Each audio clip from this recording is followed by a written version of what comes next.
बहुत समय पहले तीनों लोकों में शांति व्याप्त थी।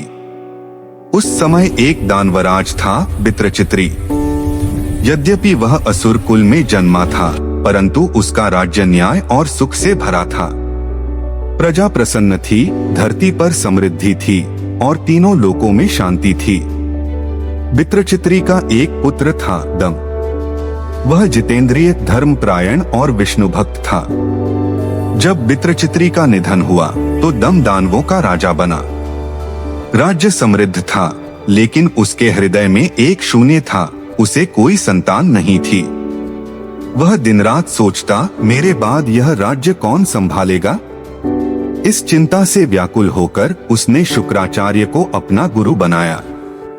गुरु से उसने श्री कृष्ण मंत्र की दीक्षा ली और कठोर तपस्या आरंभ की। तप की अग्नि से तीनों लोक कांप उठे। देवता, मुनि, ब्रह्मा सब भयभीत हो गए। वे वैकुंठ पहुंचे और भगवान विष्णु से बोले, प्रभु, हमें नहीं पता यह कैसी अग्नि जल रही है, पर इसका तेज हमें संतप्त कर रहा है, कृपा कर रक्षा कीजिए। भगवान विष्णु मुस्कुराए, यह कोई दुष्ट नहीं, यह मेरा भक्त है। वह पुत्र की कामना में तप कर रहा है। समय आने पर उसका फल उसे मिलेगा। और सचमुच समय के साथ दम को वरदान मिला। उसे एक तेजस्वी और अजय पुत्र प्राप्त होगा। कुछ समय बाद उस पुत्र का जन्म हुआ, जिसका नाम रखा गया शंखचूड़। बालक शंखचूड़ असाधारण था। बचपन से ही वह तपस्वी और पराक्रमी था।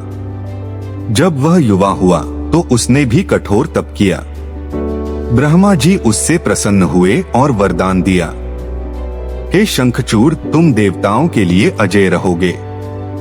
यह दिव्य कवच तुम्हारी रक्षा करेगा और जब तक तुम्हारी पत्नी का सतीत्व अखंड रहेगा, कोई तुम्हें युद्ध में पराजित नहीं कर सकेगा। ब्रह्मा जी ने कहा, अब धर्मध्वज की कन्या तुलसी तपस्या कर रही है। वह तुम्हारी पत्नी बनेगी, पतिव्रता, पवित्र और अमर भक्ति की प्रतीक। समय बीता, शंखचूड़ और तुलसी का विवाह हुआ। उनका प्रेम अपार था। तुलसी का सतीत्व और भक्ति इतनी महान थी कि उसकी तपस्या से स्वयं देवता भी कांप उठते थे। उसकी शक्ति के कारण शंखचूड़ को कोई भी देवता युद्ध में नहीं हरा सका। देवताओं ने पराजित होकर भगवान शिव से सहायता मांगी। शिव बोले, जब तक तुलसी का सतीत्व और शंखचूड़ का कवच है, कोई उसे नहीं मार सकता। तब उन्होंने भगवान विष्णु से सहायता मांगी। विष्णु ने वृद्ध ब्राह्मण का रूप धारण किया। वह युद्धभूमि में पहुंचे, जहां शंखचूड़ अपने व्रत में था। ब्राह्मण रूपी विष्णु ने कहा, हे दानवेंद्र, मैं एक साधु ब्राह्मण हूँ, मुझ पर दया करें और दान दें। शंखचूड़ ने कहा, जो चाहे वह ले लीजिए। विष्णु बोले, मुझे तुम्हारा कवच चाहिए।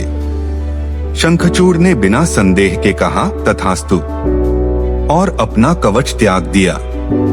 कवच हटते ही उसका संरक्षण चला गया। फिर विष्णु ने शंखचूड़ का ही रूप धारण किया और तुलसी के पास पहुंचे।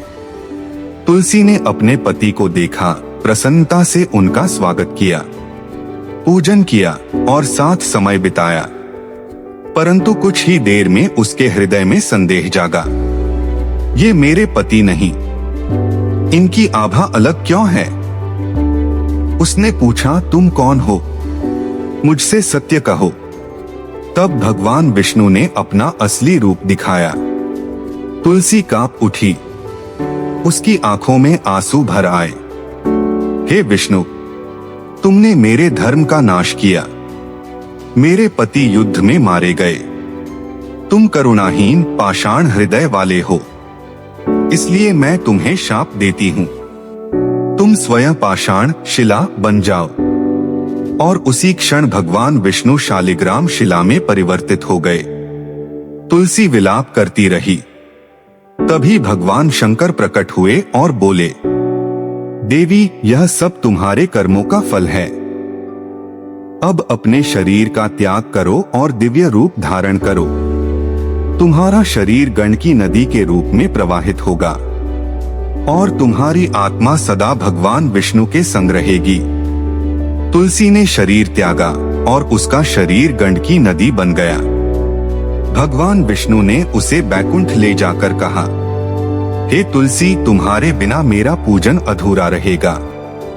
तभी से गंडकी नदी की शिलाओं को शालिग्राम कहा गया और तुलसी पत्र को पूजन में सर्वोच्च स्थान मिला, क्योंकि जब शालिग्राम और तुलसी साथ पूजे जाते हैं तभी भगवान विष्णु पूर्ण रूप से प्रसन्न होते हैं।